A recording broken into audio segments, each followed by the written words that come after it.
Jessica quiere estudiar, pero para hacerlo debería caminar más de hora y media para llegar a su escuela.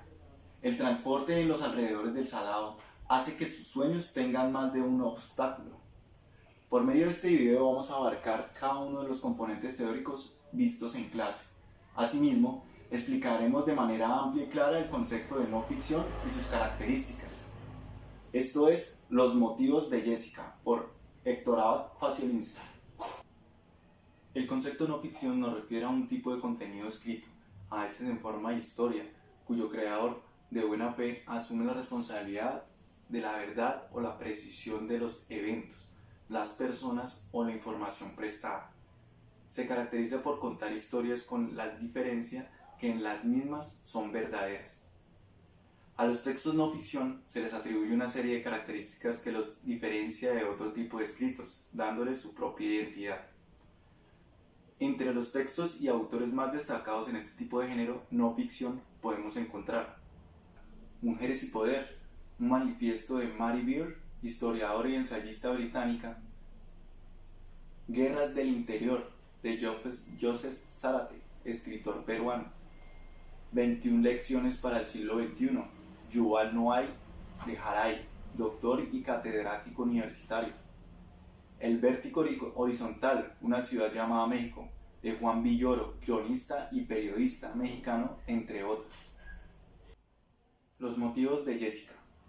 Esta crónica la elegí porque cumple con todas las normas que debe tener un texto no ficción, los cuales los vamos a explicar uno a uno. Como primer punto, parábolas de un solitario. En este texto nos transporta más exactamente al mes de febrero del 2000, utilizando como principio la masacre ocurrida en el Salado, corregimiento de los Montes de María, y trayéndonos consigo al año 2013 y las secuelas que dejó dicha masacre con los habitantes de las veredas cercanas y los padecimientos que deben pasar, más exactamente Jessica, la protagonista de esta crónica. La sugestividad que utiliza este escrito nos deja claro que es una historia real, con personajes reales, locaciones reales y sucesos reales.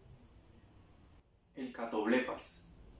Me atrevo a asegurar que la crónica escogió al escritor por su capacidad de interpretar cada uno de los diferentes aspectos controversiales y plasmarlos de manera veraz y oportuna dentro del texto, jugando sugestivamente con el lector.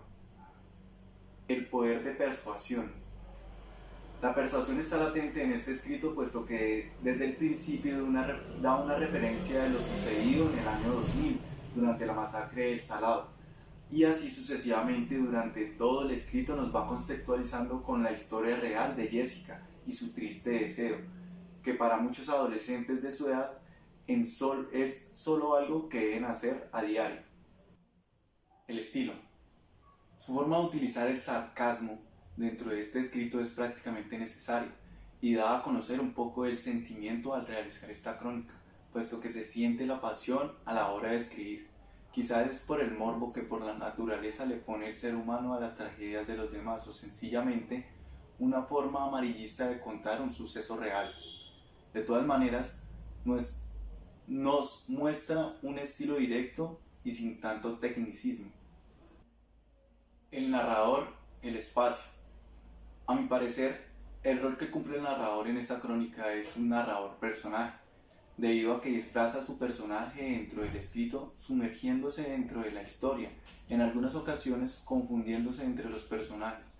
Obviamente es una simple deducción que saco teniendo en cuenta los ejemplos de otros escritos.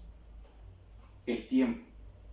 El narrador tiene muy claro el tiempo.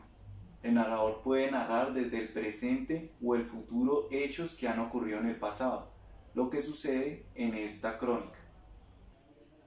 El nivel de realidad.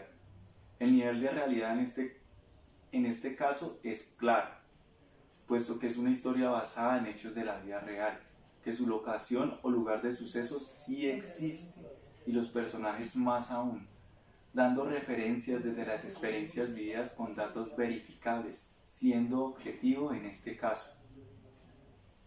Las mudas y el salto cualitativo.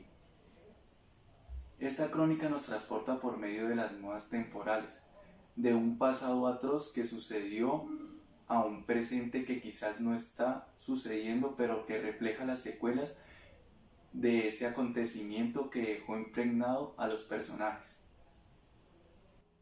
La caja china.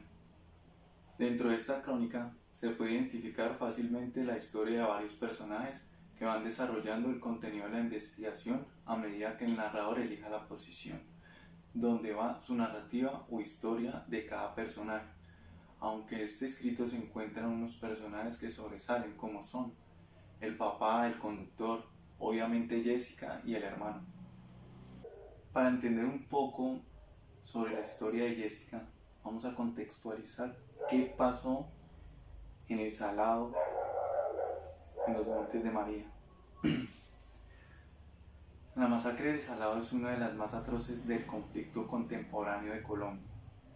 Fue perpetrada entre el 16 y el 21 de febrero del 2000 por 450 paramilitares que, apoyados por helicópteros, dieron muerte a 60 personas en estado total de indefensión. Tras la masacre se produjo el éxodo total de la población, convirtiéndose a El Salado en un pueblo fantasma. Hasta el día de hoy solo han retornado 730 personas de las 7.000 que habitaban este pueblo. Este suceso hace parte de la más sangrienta escala de eventos violentos masivos ocurridos en Colombia entre 1999 y el 2001. En este periodo, la región de los Montes de María, donde está ubicado El Salado, la violencia se materializó en 42 masacres que dejaron 354 víctimas fatales. Este informe hace una rigurosa reconstrucción de los hechos y pone en evidencia las consecuencias funestas de la estigmatización de la población civil atrapada en la lucha de los actores armados por el control de territorios. Este informe, a su vez, es una invitación a la sociedad a reconocerse en lo sucedido y solidarizarse y movilizarse para las demandas de verdad, justicia y reparación de las víctimas de esta masacre que ha sucedido en Colombia. Esta crónica decidí elegirla porque me parece que en la historia no se debe repetir, pero al mismo tiempo no se puede dejar olvidar para que nunca más se vuelva a ocurrir. Quizás escogí esta crónica porque me siento identificado de una u otra manera debido a la violencia que logré percibir a mi alrededor durante mi infancia y que me dejó marcado. No me gustaría repetir este tipo de eventos, por lo mismo me preparo, estudio y me solidarizo con todas aquellas personas que han sido víctimas directas e indirectas de la violencia que se vivió y no queremos que se repita. Gracias, mi nombre es Leonardo Gómez y esto fue Los motivos de Jessica.